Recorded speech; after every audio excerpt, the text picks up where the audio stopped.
Serious হন, জীবনটার ব্যাপারে serious হন। জীবনটা কিন্তু হেলায় খেলার বিষয় না। একবার চলে গেলে, একবার মৌত হয়ে গেলে কান্নাকাটি কোটি কোটি বছর করলে আল্লাহ পাক আর দ্বিতীয়বার পৃথিবীতে ফিরাই দিবে? তো কি কারণে আমরা আমাদের সময়টাকে হেলায় নষ্ট করছি? সুযোগ আছে? কোনো সুযোগ নাই। যেই কাজের পরকালীন কোনো ফায়দা নাই সেই কাজে আমি নাই। সোজা কথা বোঝেন? যেই কাজে পরকালের কোনো ফায়দা নাই সেখানে আমি নাই, এরকম আকীদা লাগবে। ইলম অর্জন করবেন কেন? পরকালের ফায়দা আছে তাই। নামাজ কেন পড়বেন? পরকালে ফায়দা আছে তাই।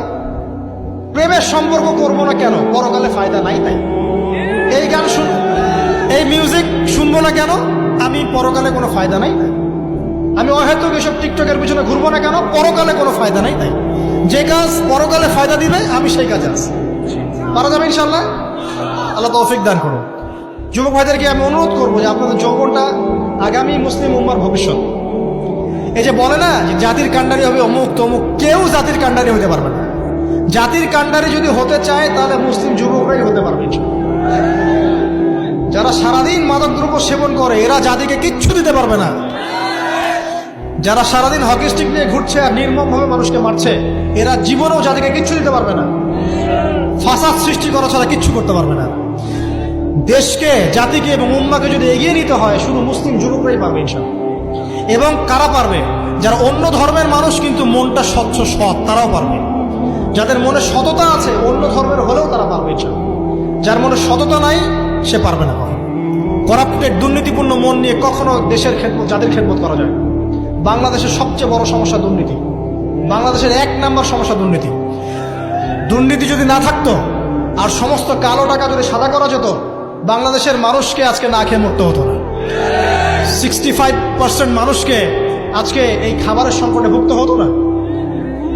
সামনের দিনগুলো কঠিন হবে, ভয়াবহ হবে, এটা সবাই বুঝতে পারছে, হয়তো শুধু আপনারা পারছেন না। আল্লাহ পাক আপনাদেরকে বোঝার তৌফিক দান করুন, আমিন। সামনে যান, নিজের জীবনকে কাজে লাগান, যৌবনকে কাজে লাগান, একটা হালাল রিজিক সার্চ করেন। অল্প রিজিকে সন্তুষ্ট হয়ে যান, উচ্চাভিলাষী হবেন না। উচ্চাভিলাষী হওয়ার দরকার নাই, যতটুকু আসছে আলহামদুলিল্লাহ, এটুকুর মধ্যেই সন্তুষ্ট থাকেন। পারবেন ইনশাআল্লাহ। সামনে যাবেন, আদর্শ পরিবার গড়বেন। পরিবারের মধ্যে ইসলাম থাকবে।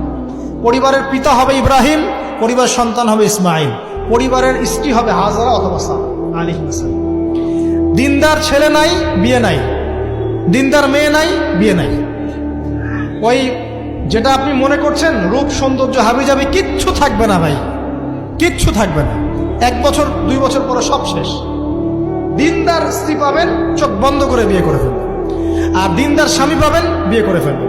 আমার স্বামী কত বড় ব্যাংকের চাকরি করে, কত বড় ডিগ্রি, কত বড় সার্টিফিকেট, এটা পরের ইস্যু।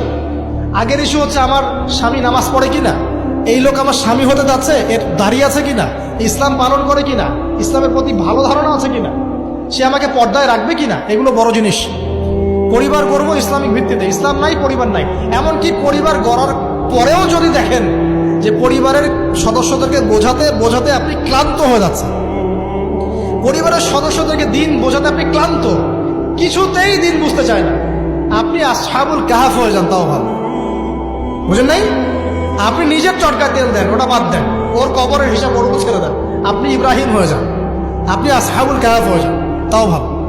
ইসলাম নিয়ে কোনো কম্প্রোমাইজ নাই। পরিবারের সদস্যরাও যদি আল্লাহর পথে চলার ক্ষেত্রে প্রতিবন্ধকতা সৃষ্টি করে বাদ দিয়ে দেন, দরকার নেই।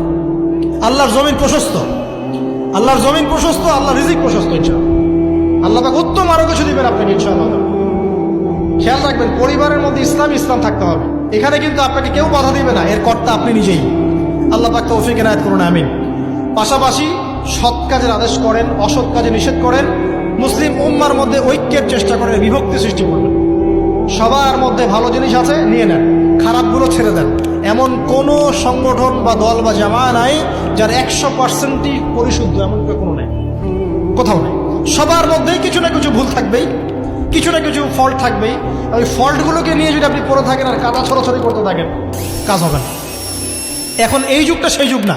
এটা কি সাহাবীদের যুগ যে চুল ছেঁড়া বিশ্লেষণ করতে হবে? এখন কি খেলাফা কায়েম আছে? সাহাবীদের যুগে খেলাফা কায়েম আছে, ইসলামিক অর্থনীতি কায়েম আছে, ইসলামিক রুলিংস চলছে। তখন সূক্ষ্ম বিষয় নিয়ে সাহাবীরা একে অপরের সাথে কনফ্লিক্টে যাচ্ছে। মত পার্থক্য হচ্ছে। আর এখন তো কিছুই নাই, এখন আপনি ওই ছোটখাটো বিষয় নিয়ে পড়ে আছেন, বড় বিষয়ের তো খোঁজ নাই এখন। আল্লাহ পাক আমাদেরকে বোঝার তৌফিক এনায়েত করুন, আমিন।